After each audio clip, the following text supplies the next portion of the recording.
Sekilas tentang cagar budaya mengenai makam candi. Secara administrasi, makam candi terletak di Dusun Candi, Desa Candi, Kecamatan Madapangga, Kabupaten Bima, Provinsi Nusa Tenggara Barat. Makam ini merupakan makam kuno yang dikenal dengan makam candi. Berada di atas Bukit Dorong Candi dengan lahan yang gersang dan batuan vulkanik. Makam-makam ini memiliki nisan berbentuk gada dan pipih. Tokoh-tokoh yang dimakamkan pada makam ini tidak dapat diidentifikasi.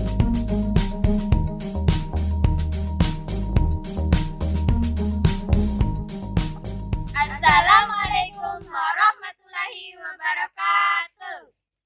Halo sahabat-sahabatku, terutama dari NTB dan seluruh Indonesia. Perkenalkan, kami dari SMA Negeri 2 Madapangga.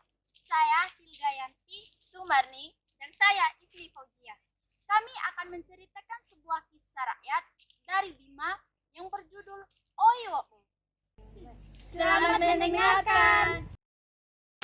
Konon kisahnya, putra mahkota Raja Bima ingin melakukan petualangan. Diawali dari arah barat, menuju ke arah selatan, dan berakhir di arah utara. Namun, ia belum berhenti sampai di situ. Sekembalinya ia di istana, ia memohon restu kepada ayahandanya. Anakda ingin berpetualangan lagi. Berikanlah restu kepada anakda untuk yang terakhir kali. Aku restui permintaanmu, anakda. Tetapi kau harus berhati-hati dan bawalah bekal serta pengawal yang agak banyak. Terima kasih, ayahanda. Segala titah akan anakda laksanakan. Ke arah mana lagi yang ingin kau telusuri? Ke arah timur, ayahanda. Saya ingin melihat matahari terbit.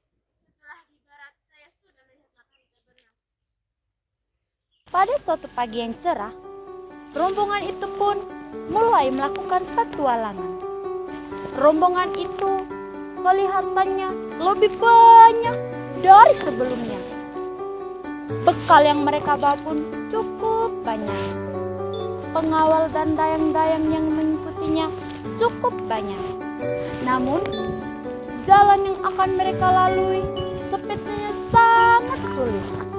Banyak bukit-bukit terjal yang harus mereka lewati. Sungai-sungai besar yang harus mereka lewati. Belum lagi ancaman binatang buas di malam hari. Sebelum menuju ke arah timur, rombongan itu terlebih dahulu menuju ke arah tenggara. Di sana, banyak gunung-gunung tinggi menjulang yang harus mereka daki. Karena sang putra mahkota sangat penasaran, ingin melihat matahari terbit. Setelah sekian lama mereka mendaki, tibalah mereka di sebuah puncak. Puncak gunung itu bernama Puncak Lambitu, sebuah gugusan pegunungan tertinggi yang berada di sebelah tenggara tanah Bima. Di puncak gunung itu, mereka bermalam sambil menunggu matahari terbit. Karena lapar dan haus, maka seluruh perbekalan mereka habiskan di tempat itu juga.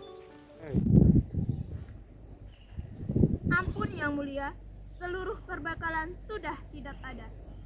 Biarlah, nanti kita akan mendapatkan bahan makanan di tengah jalan. Sang putra mahkota menjawab enteng, seakan masalah makanan dan minuman tidak menjadi beban baginya. Lalu, pengawal itu pun kembali ke tempat. Ketika sinar keputih-putihan bergulir di langit timur, sang putra mahkota bersama dayanya pun terbangun. Mereka mengamati gejala alam yang terjadi dari waktu ke waktu. Tak lama kemudian, merahlah laut. Dan muncullah matahari seperti bola-bola besar yang menggelinding. Semakin lama semakin meninggi. Tak lama kemudian, berbet cerah diiringi kilauan burung yang semakin riang. Setelah melihat matahari terbit, rombongan itu pun turun dari puncak Lambitu. Mereka meluncur ke arah utara. Mereka melewati lembah dan bukit yang terjal. Banyak sekali binatang buas yang berlalu lalang di hadapan mereka. Namun, binatang-binatang itu tidak mengganggu perjalanan mereka. Berkat kesaktian yang dimiliki oleh sang putra mahkota. Menjelang sore hari, rombongan itu pun tiba di sebuah tempat yang agak landai. Tempat itu dikelilingi pepohonan besar dan berbagai jenis buah-buahan. Suasana sejuk dan nyaman tampak terasa di tempat itu. Namun, sebuah persoalan menghadang. Mereka dilanda kelaparan dan kehausan yang sangat hebat. Mereka lemah tak bertenaga. Mereka tergeletak di akar-akar pepohonan yang lebat. Sang putra mahkota mulai kebingungan. Dengan sedikit tenaga, ia mulai bangkit, lalu memetik buah-buahan dan pucuk dedaunan di sekitar tempat itu. Lalu, ia membagikannya kepada seluruh rombongannya. Mereka makan dengan lahap, namun rasa haus yang belum dapat terobati. Ampun Baginda, tetes air akan sangat berharga bagi rombongan kami. Tenang, tenang.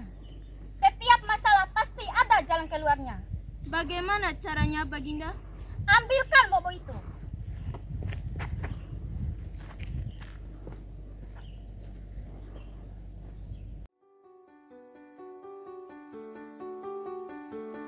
Wo'o adalah sejenis tongkat atau cambuk yang digunakan untuk memukul kuda atau binatang lainnya. Sang putra mahkota menyuruh salah seorang pengawal untuk mengambilnya. Tak lama kemudian, sang putra mahkota memukulkan Wo'o itu ke arah bebatuan dan akar pepohonan di sekitar tempat itu. Lalu, keluarlah air yang segar dan sangat jernih. Lalu seluruh rombongan itu meminum air, termasuk putra mahkota. Minumlah air itu sepuas hati kalian.